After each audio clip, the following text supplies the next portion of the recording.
Nós estamos onde a notícia acontece. Notícias Agrícolas, sou Matheus Pereira, diretor da Pátria Muito bom dia, agronegócio. Terça-feira, 21 de setembro de 2021, 8 horas. Tudo para que você seja o porta-voz de si mesmo. A Steel tem orgulho em estar junto de quem faz a agricultura ir em frente. De quem faz com dedicação, empenho, carinho e que faz crescer todos os dias seu orgulho por viver da terra. De quem faz o amor pelo campo ultrapassar gerações. E de quem faz o seu melhor de sol a sol, de sonho a sonho, para seguir fazendo a sua história. Steel, junto de quem faz o agro.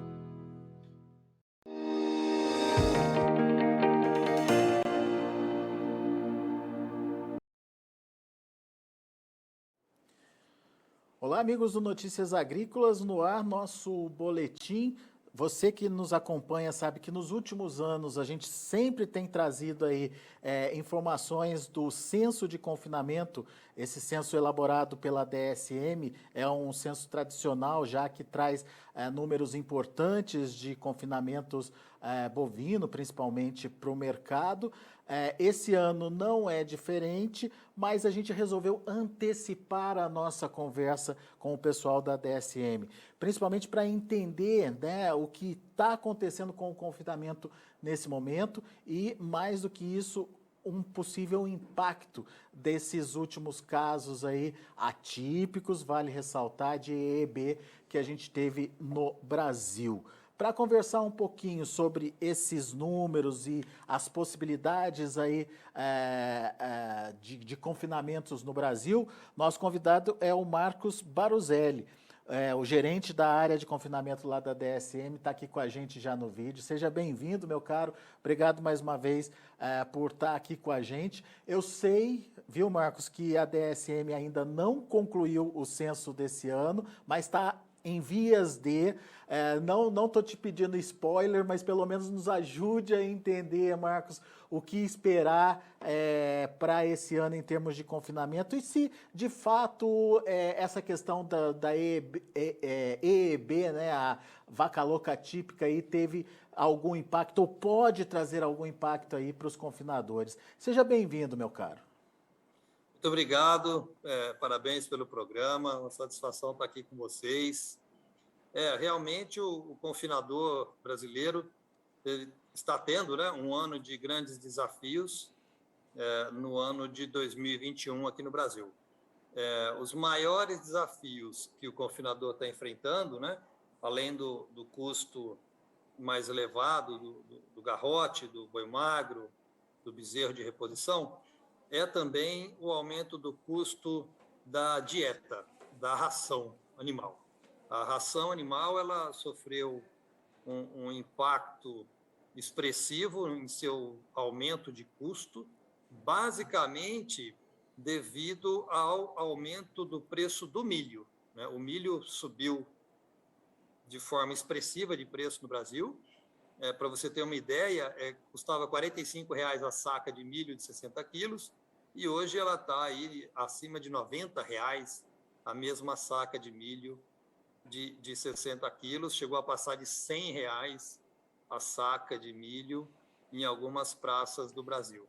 Então, esse aumento expressivo do milho encareceu a ração do boi confinado, né? Na parte de núcleos, né, que também são utilizados junto com o milho na ração, os núcleos também sofreram pressão, porque o preço da ureia pecuária, por exemplo, subiu violentamente, o preço das vitaminas, o preço do próprio fosfato, que é a fonte de fósforo, Dólar, também vem né, sofrendo. Marcos?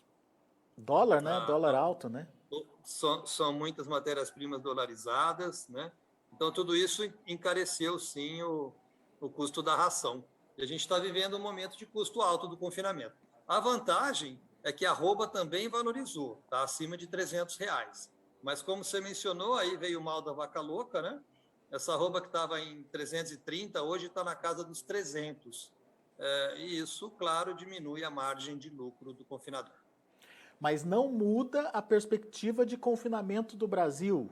Ou de alguma forma pode impactar, Marcos? Eu creio que, claro, traz uma apreensão, né? O mal da vaca louca, inclusive, trouxe uma ligeira queda aí no valor da arroba, de 330 para 300, mas ela chegou num período do ano em que o confinador já estava com seus animais no coxo, né? Eu creio que se ela tivesse chegado meses antes, o impacto dela teria sido maior na previsão de bois confinados no Brasil em 2021, né? A gente, no censo DSM de confinamento, que você mencionou, em 2020 nós encontramos 6,19 milhões de bois confinados no Brasil. Esse ano, a gente esperava um crescimento aí na ordem de 5% a 6% em relação ao ano passado. Mas, devido ao cenário, né, alta de milho, alta de boi magro e mal da vaca louca, a gente acredita que esse crescimento não seja aí da ordem de 5% a 6%, não. Ele vai ficar um pouco menor. O censo vai ficar pronto dentro de 2 ou 3 semanas.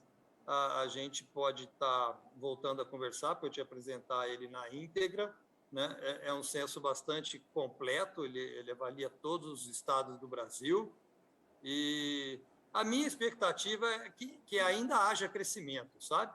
Nós não vamos recuar em número de bois confinados. Porém, esse crescimento, na minha expectativa, ele vai ser um pouco menor do que o crescimento que a gente vem observando aí nos últimos 5 anos, que tem ficado aí na casa dos 6% ao ano. Eu creio que esse ano, para te adiantar um número, o crescimento vai ficar aí na casa de 2%, talvez 3%. Mas vamos aguardar, né? Dentro de 3 semanas, nós temos o censo completo para dizer, aí, dar um raio-x, né, do confinamento no Brasil em 2021. Agora, esse número ainda depende de alguma fatia aí de animais que seriam confinados a partir de agora, ou já dá para dizer que é um número consistente, consolidado, Marcos? Pergunto isso porque pode ter esse impacto, né, da vaca louca agora para quem pretendia confinar nesse finalzinho de ano, nessa reta final? O confinamento no Brasil, ele está se caracterizado por 2 ciclos.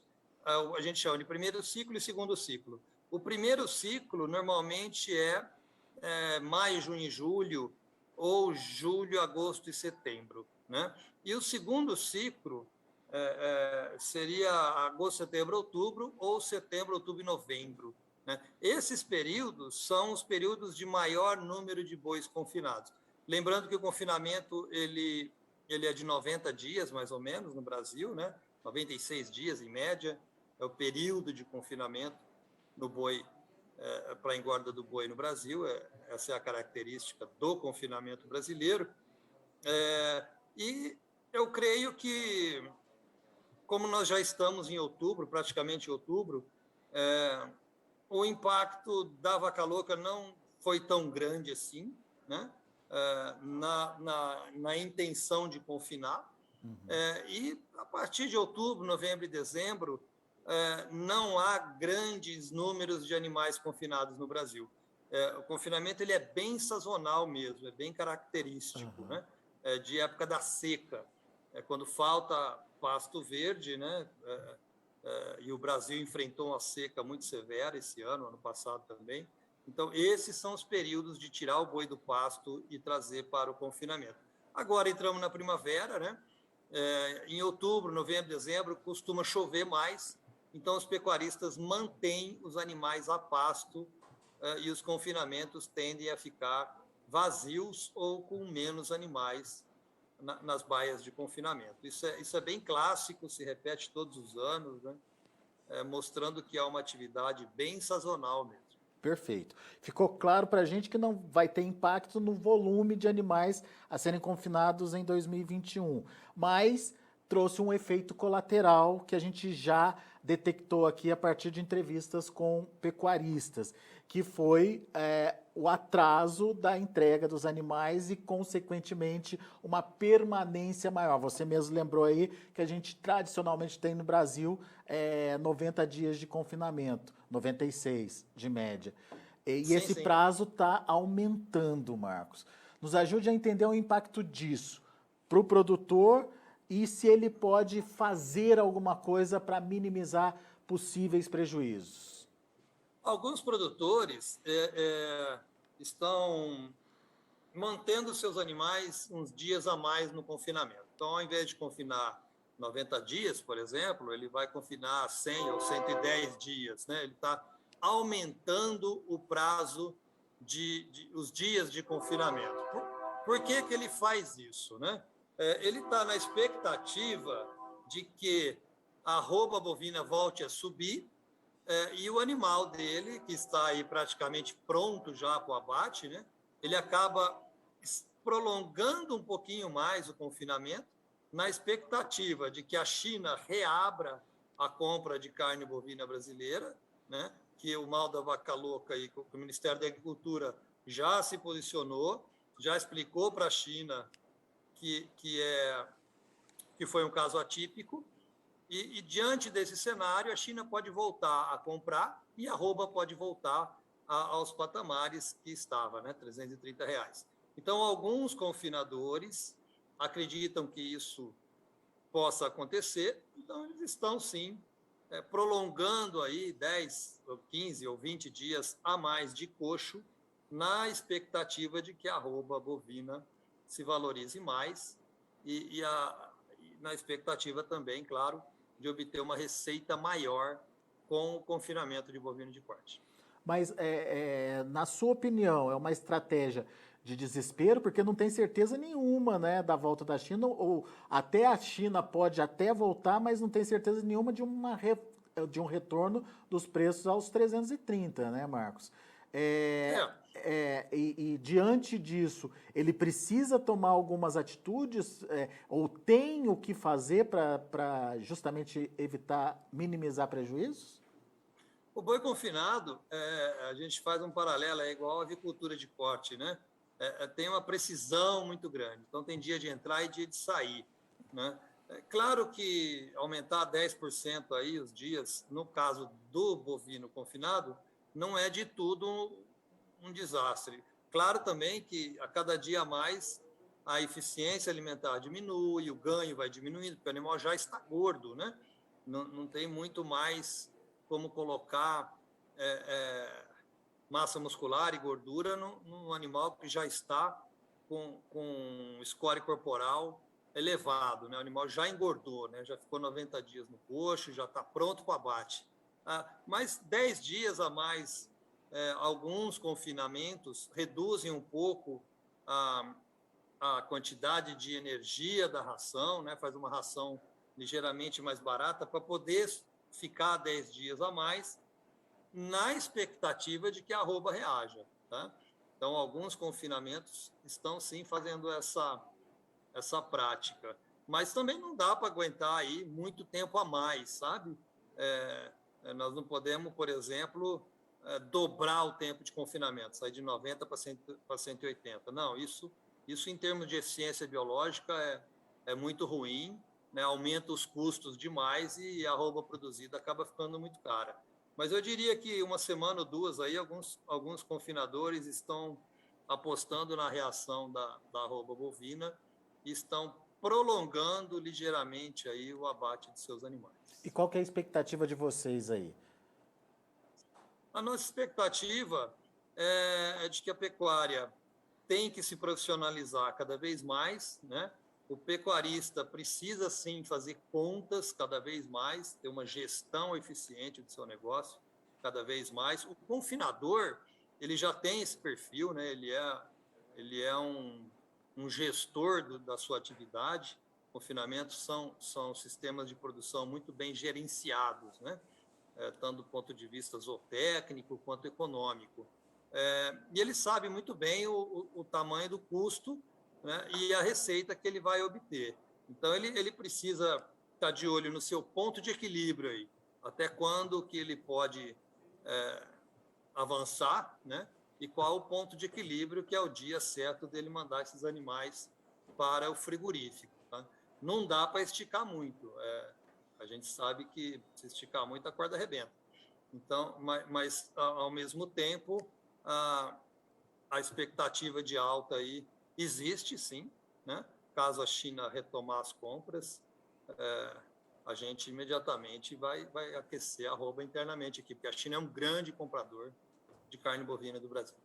Legal. Muito bom. Marcos Baruzelli, meu caro, muito obrigado, viu, pela sua participação mais uma vez conosco aqui. Como eu disse, a gente decidiu antecipar essa conversa com o Marcos. Daqui 20 dias tem os números oficiais aí dos confinamentos e a gente promete que conversa de novo com o Marcos para trazer e enfim, colocar em definitivo aí qual foi esse número levantado pela DSM. Mas a gente resolveu antecipar essa conversa justamente para entender o atual momento. Eu acho que ficou muito claro aqui para a gente que é um momento bastante importante, delicado e que para o pecuarista de muita atenção e eficiência. Ele precisa saber aí dosar, principalmente para não passar do limite, não exagerar, não perder dinheiro, enfim, evitar prejuízos maiores aí com essas consequências trazidas pela EEB e principalmente pela suspensão aí das compras dos chineses. Meu caro, muito obrigado e a gente volta a se falar assim que tiver um resultado aí do censo DSM. Obrigado por enquanto. Eu que agradeço. Um abraço. Grande abraço.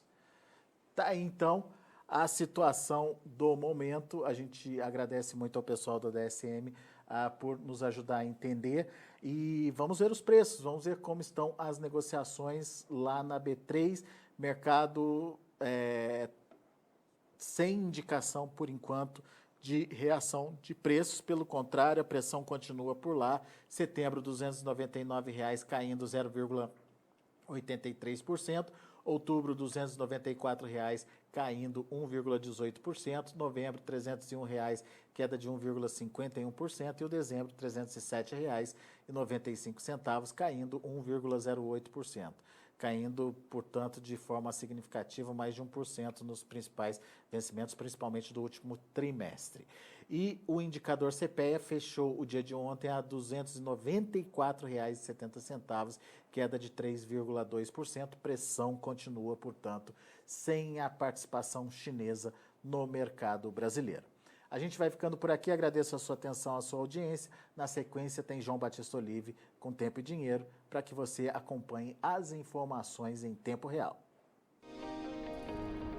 Se inscreva em nossas mídias sociais, no Facebook Notícias Agrícolas, no Instagram @Notícias Agrícolas e no nosso Twitter @Notiagre. E para não perder nenhum vídeo, não se esqueça de nos acompanhar no YouTube e na Twitch, Notícias Agrícolas Oficial.